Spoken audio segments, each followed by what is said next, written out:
There's an interesting topic that has come up recently, or discussions that I've seen both on some of the audio forums and even some of the audio-related social media groups.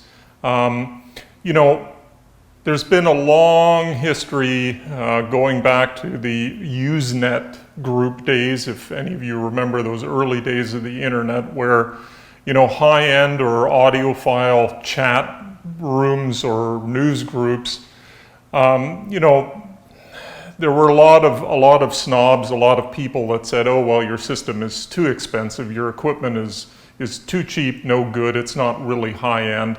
So there was kind of this low-end, inexpensive equipment shaming that went on, if you will.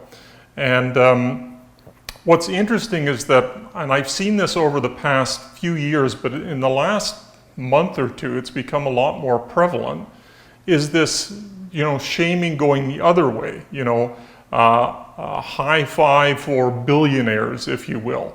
And people saying, you know, commenting that, well, you have to be completely crazy if you're spending, I don't know, $50,000 or $100,000 on an amplifier or a pair of speakers, or et cetera, et cetera. And what's interesting about this is that the criticism is directed towards people spending their own money on what they want to spend it on.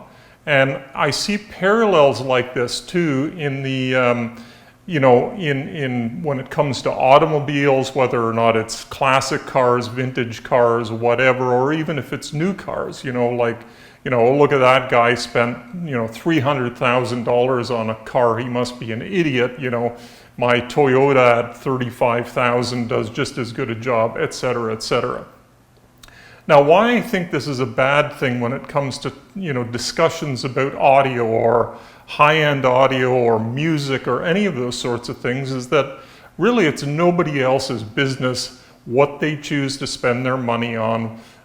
You know, if they're fortunate enough to have a lot of disposable income and they want to have a $1 million stereo system, really, who cares, you know? Yes, in many cases, you know, the actual sonic performance or the robustness of the build quality, et cetera, is not any better on that more expensive piece of equipment or pair of loudspeakers than a less expensive one. But at the end of the day, it really doesn't matter. You know, I'm not a big believer in spending, you know, tons of money on cables, because in most cases I don't find that they really make a difference. The biggest thing for me is better cables have better plating, whether that's gold plating or whatever, and they have better solid, more solid connectors on them, and that can make a difference.